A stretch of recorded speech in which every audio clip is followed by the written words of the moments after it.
The following video is a production of the Fondation LatinArte, in association with the Centre Mémoire Montréalais, and the International Center for Information and Documentation on Haiti, the Caribbean and the Afro-Canadienne community. It was produced under the direction of Mariza Rosales Argonza, in 2018, as part of the project, Vues transversales. The video is part of Mémoire de Montréal, the MEM's online encyclopedia. It appears in the collection, Stories of Immigration, and in the dossier, The Latin American Community in Montreal. It shows a meeting with Beatriz Herrera, a visual artist from Montreal, who immigrated from Chile. As she tells her story in her workshop in My Lex, images show her at work, surrounded by two of her sculptures suspended in the air. One of them is made with hundreds of thin metal rods of varying lengths surrounding a core. The shape resembles the bones of the human pelvis.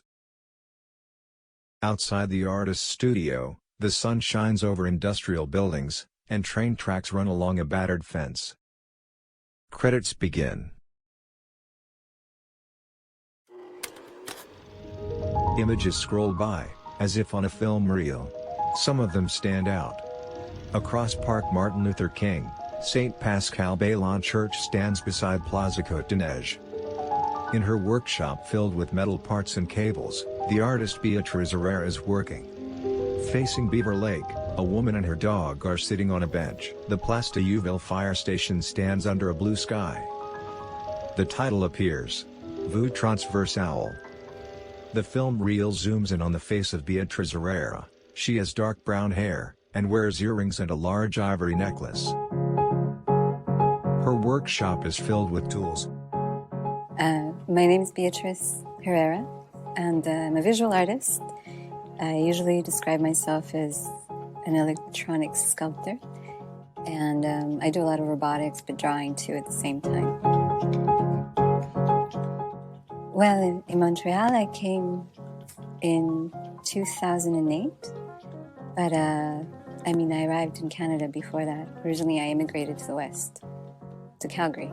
I think like most people who come in a rush, it was hellish for my parents. They arrived, their careers weren't recognized. My mother was an inorganic chemist, my father was a chemical engineer, and we had probably a tough slog. I was still a kid, of just working night jobs as janitors.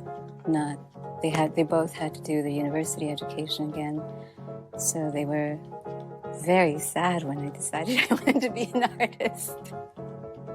It was a bit of a battle, and I think if you're trying to be an artist and you're out in the west of Canada and you desperately want to have some sort of a cultural life, the only place you dream about in Canada is Montreal. So even when I was still young, I already had the thought that one day I will get out of here and I will go to Montreal. And I finally decided to come here to study, to go to Concordia, to study sculpture in the master's program. Her table is covered in material. Honestly, I think, and it's probably also because I'm a kid and because we're in Canada, but I find that's such a narrow definition now. For my parents, I'm not an immigrant because I went to school here and I didn't have to do the paperwork. They say I'm completely 100% submerged in the culture.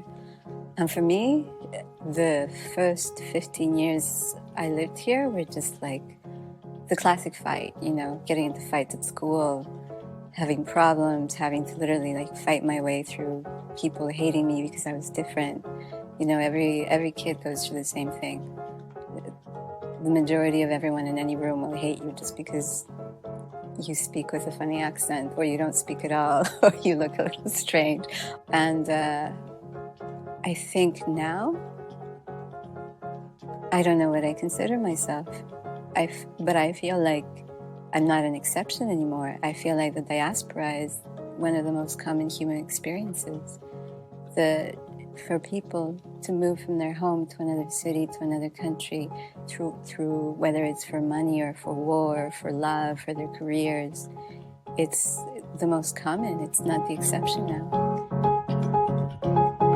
Where my studio is now, which is a neighborhood that's shifting and changing as well. You can see that the Italian food wholesalers and the schools are going to be abandoned and moved. And it's sad to think that all of that history is going to disappear. The small industries, you know, the machinist shops, the sewing, the textile factories.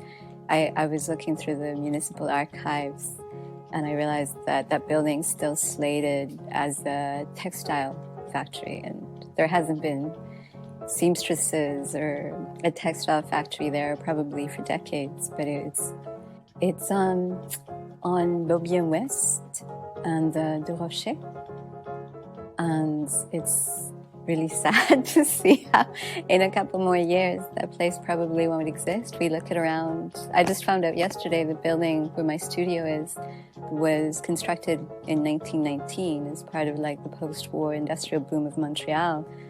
It speaks to something that's departing, but it's still my favorite place. You know, it's I think like a lot of artists, I don't have a car, I get around by bike or walking, and there's something kind of magical about that corner of the city still, along the railroad tracks, and it's probably, I keep thinking, I probably wouldn't be able to live like this in any other place in Canada. The sun sets over the old industrial district. Credits begin. A film reel shows portraits of Latin Quebec artists. In one image, a drizzle of maple syrup drips from a tin can. It pools into the shape of Latin America. The title appears on the amber puddle. Vues transversales, a panorama of Latin American art in Quebec. Direction, production and audiovisual post-production, Felix Herrera. Production and content, Angela Sierra. Research and translations, Isolde Picard. Animation, G4 Audiovisual, and Aaron Amortigui Sanchez. Project direction, Mariza Rosales Argonza. Many thanks to the Latin artists and their talent, who make Vues transversales possible. Ana Catalina Montoya, Ana Pfeiffer Quiros, Beatriz Herrera, Diana Leon, Diego Yeo Herrera, Laura Bari, Maria Ezcura, Mauricio Segura, Rafael Sotolicchio, and Rafael Zaldivar.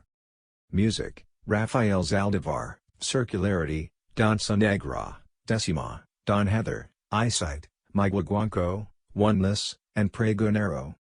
Special thanks to the Centre Culturel Notre Dame de Grâce and the Bibliothèque Béni, to Édition Boréal, to Les Grands Balles Canadiennes, to Cajoyerie, to the Maison de la Culture Villeray Saint-Michel Park Extension, to the Salle de Diffusion de Park Extension, to McGill University and to the Théâtre aux Écuries. Vues transversales is a production of the Fondation LatinArte, in association with the Mem and Sarica. Vues transversales is made possible thanks to the financial support of the City of Montreal and the Conseil des Arts et des Lettres du Québec. Audio description by Ella Cuscio.